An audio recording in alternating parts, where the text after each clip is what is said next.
Hi and welcome to another video. Hope you're all well and had a good week. Yeah, what am I going to say? I don't know. Lost my train of thought. Yes, right. First of all, excuse the state of me. Got a bit of a cold, sound a bit funny, but I'm fine. Anyway, in today's video, we have got the following. We've got dyeing up fibre. I've got my little note here because I won't remember otherwise. We've got dyeing up fibre, bit of an experiment going on there. Spinning in the rain. Got loom knitting a hat. Needle felting a sheep. Knitting some socks. And finally starting a new knitting project. Anyway, let's go ahead and I hope you enjoy this video and see you all soon on the other side. So today I'm having a go at dyeing up some grey fibre. Now I'm using the same colours as I did the summer flower colours in my previous video. So we've got a bit of gold at the top, we're going into pink, orange and magenta, but I'm not so sure. I've got lots of dye on there, but I'm really not very sure whether it's going to take the dye very well and still look brown with a weird colour on. But we shall see when it's dried and steamed. The plan was to also dye up some merino, which I know will be absolutely fine with the colours, so that'll be good. And also this Faroe Island top, but it's very hairy, and I'm just wondering whether I might not bother, because the other one's not taking too well to the dyes, I don't think. I've just used exactly the same colours on this white one as I did on the brown, and as you can see, there's a lot more colour variety. It shows the colours a lot better. This is, I don't know if I mentioned earlier, but this is my first time of ever hand painting fibre. I'm not sure I'm really enjoying it. I normally steam it, I normally boil water in the pot and dye it that way, which I shall be doing with the final grey fibre, because I'm not sure that I'm convinced that it will look very bright. So we're just going to go for one colour, and I'll show you how I do that when I actually get around to doing it. But I've just got to turn this yarn over now, and then we're going to pop this one in the steamer with the other one for an hour, actually half an hour I think it was recommended, and we'll see what the results are. I'm not sure I'm convinced. I have, of course, managed to dye my hands really well, so there we go.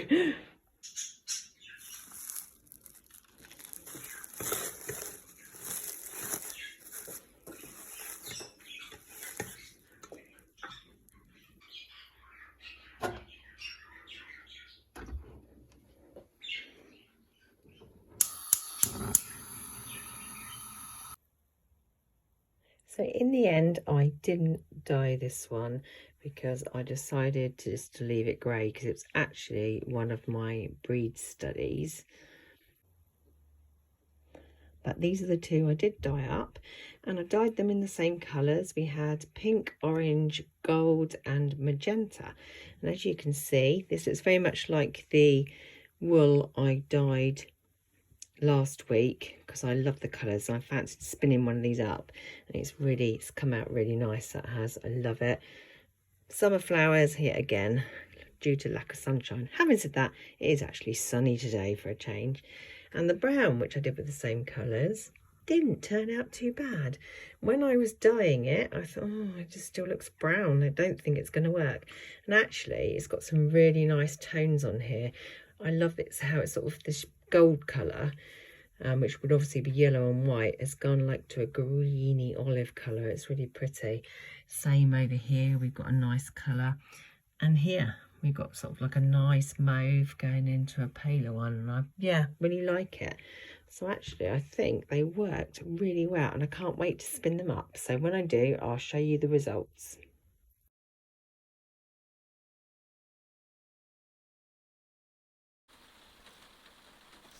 I'm hoping you can hear me, because there's lots of rain upon my roof, which is lovely and cosy when I'm all inside. This is yesterday's brown dyed wool fibre, and as you can see, it's full of lovely colours, and I'm actually really pleased with it. It doesn't look as brown as I thought it was going to be. I'm actually even started spinning it up, so I've broke it up into separate pencil roving so that I can spin each one of those individually. And then if you have a look over here, I've actually started spinning it up, and it's really pretty. What I'm going to do is probably make more of this, and I'd like to actually knit myself a jumper for next winter because I really love the colours. They're muted, so they're not so bright, even though I love bright colour. But yeah, I'm really, really pleased with that.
So I've now started to spin this hand-dyed merino up. I again have broken it, and don't they look like little summer flowers in my basket? I love the colours. Yeah, so I've split some of them. I've got this bit to split, which I should do with you in a minute. And over here is what it looks like on the bobbin. Lovely and bright.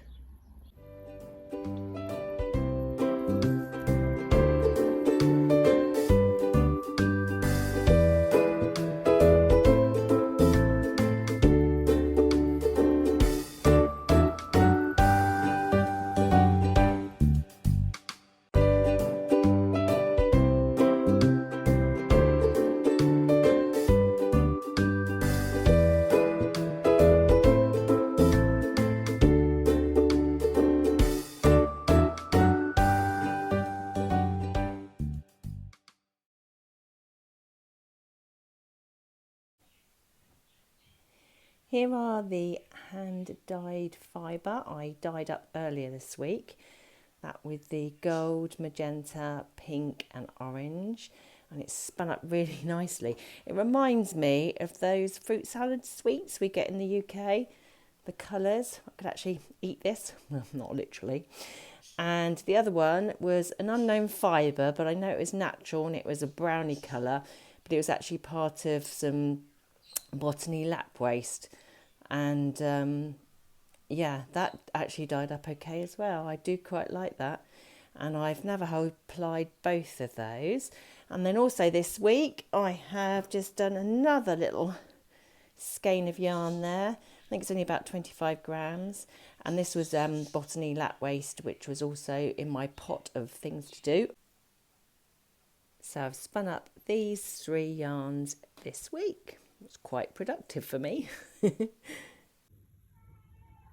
Next on the list today is making a hat as a gift. I've been asked to make a couple of things for someone for a gift, and their favourite colour is yellow. So I've raided my hand spun yarn stash, and we've got some yellows. This one is a Shetland sari silk and blue face Leicester. This one is superwash merino, soybean, milk fibre and tussar silk. This one being the acrylic you saw in the last video, and this I didn't hand spin, but it's 100% merino. I was thinking, because I'm going to be using my loom here, you need a chunky yarn. So I was thinking I'm going to mix this or one of the other two with this together, so you've got a yarn that looks like, I'll get that bit out of the way, that looks like that. So when it gets together, it'll still be a chunky yarn, but you've got the hint of yellow going through this. So I'm going to experiment. I've first got to unwind the skeins into balls, which will take me a little while. Then I'll have a go experimenting on here, and we'll see what the results are like.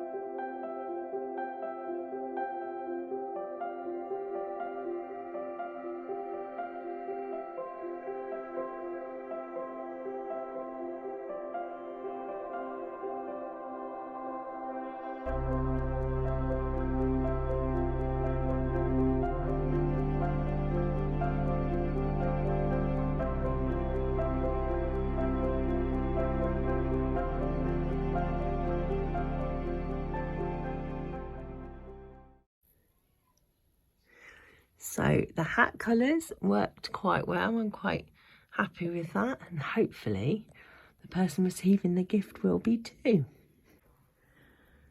With the help of my cat again, who just loves the wall. Yep, she's going to take over my space. Whenever I start crafting, there she is. She likes to sit on everything. She's probably waiting for the pipe cleaners because I'm using pipe cleaners. Here's the start of my sheep because I forgot to film the process last time. Purely because it was so much fun. I got carried away making the sheep. I completely forgot. So I've made a body. I've attached one pipe cleaner leg. It does look a bit funny at the moment, but hopefully it will look all right at the end. I will show you a bit more of the process in a minute when I have removed my lovely cat from the felting pad. As it turned out, my mum took my funny first sheep away, which you can see in the previous video.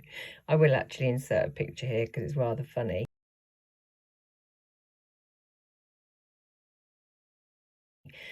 And she thought it was so funny, it made her laugh. I gave it to her in the end, so I've got to make myself another little tiny sheep. So I have actually started one this time, and as I didn't get around to filming the process last time, I thought I'd show you a bit of what I'm doing now. Again, this is a pattern by Felts by Philippa. You go and check out her channel, I will link it below. And so far I have made the body and its bottom or its front, whichever, 2 legs, and then I'm going to attach this leg here. I've just got to finish needle felting a bit of it there, so I am going to just do a quick stab. I need to change needles really, so I shall do that in a minute just so I can shape round the ends here. This one isn't great for that. So this is me making the leg. That might get a bit boring, so I will stop the video now and I'll show you when I've made a bit more.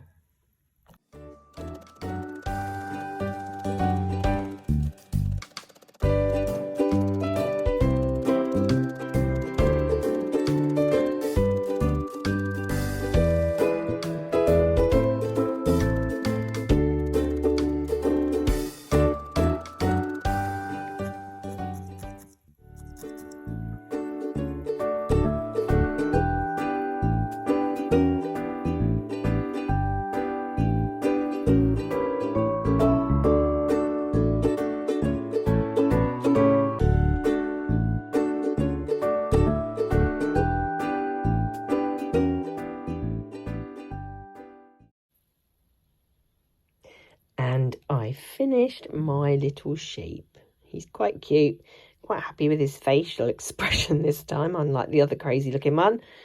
Yeah, he's all done and he shall go on the shelf with the other one.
I finally finished the second sock and I keep saying this, I really love the colours. I do love colour. This was from my first attempt at dyeing sock yarn, or second attempt. No, first attempt, that's right, first attempt. And they've come out really nicely. I'm really pleased with them. These are in blue faced Leicester wool and nylon, I think. So I look forward to wearing those. These are actually for me. And then I have started to use the second lot of hand-dyed sock yarn, which is for my dad for Father's Day. And again, that's come up really nicely. And I started knitting his first sock. And it's, yeah, the pattern's turning out. Yeah, I'm not quite liking it, actually. I'm wondering though if they might be a bit too bright for my dad. If they are, I shall keep them myself. I do like a pair of handmade socks.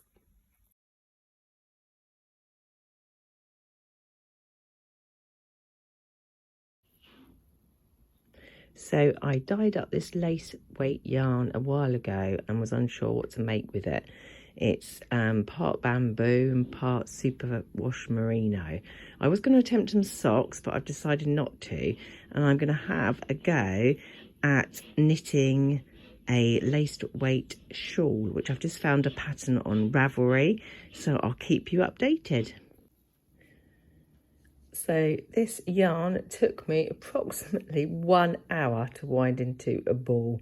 It had slight knots in it where I dyed it, and then it hung on the line to dry, and it's quite windy. It didn't quite all go back where it should go into the skein. So, oh dear, it was a nightmare. My arms are aching. Anyway, I've done it, and I can now finally cast on the 70 stitches that I need. And I'll just show you. There is the pattern I am using. This is a free pattern on Ravelry, and it's actually a poncho I've gone for in the end because I like the way they stay on. With shawls, you find they can sort of fall off quite easily. And this pattern is by Adele Cutton. So it looks really pretty, and I've never knitted, apart from socks, and scarves, that's all I've ever knitted. So this is all new to me. So I've knitted up the first couple of rows, 70 stitches. First row was knit and the second row was purl, and it's actually really quite pretty, but I'm finding it quite awkward because I'm used to knitting socks on very small needles, so this is been a bit cat-handed with it, so it's taken me a little bit of a while to get used to it, but I'm sure once I've a few rows in it should be a bit easier. So after frogging the knitted poncho, because I just couldn't get on with it, it was tooth and a yarn on great big needles, and I'm not a very good knitter anyway. I'm far better at crocheting and a lot quicker. So I decided to make this scarf by AnnieDesignCrochet.com, which again is a free pattern, and it should just about fit this skein of yarn because I've only got one of it in that particular dye colour. And this is how far I've got along with it. So it's looking really pretty, and I'm pleased with that. I'm doing it on a 3mm crochet hook. And yeah, I will show you in another video when it's completed. And on that note, I think I've come to the end of this week's vlog. Thanks ever so much for watching and taking time out and spending it with me. I hope you enjoyed this video. One last thing, if any of you have any questions for me, I'm happy to answer them in another video, or any video suggestion ideas, because it's quite difficult filming these vlogs, because for every time you go to create something, you're having to get the camera out, piece it all together like a jigsaw puzzle, and as I'm new to this, it's quite daunting. So I'm happy to make a particular one long video on anything, or answer questions, maybe have a question answering video. Anyway, suggestions below please. If you have any ideas, I'd be truly grateful. And sending you all lots of love, and I will see you soon. Bye.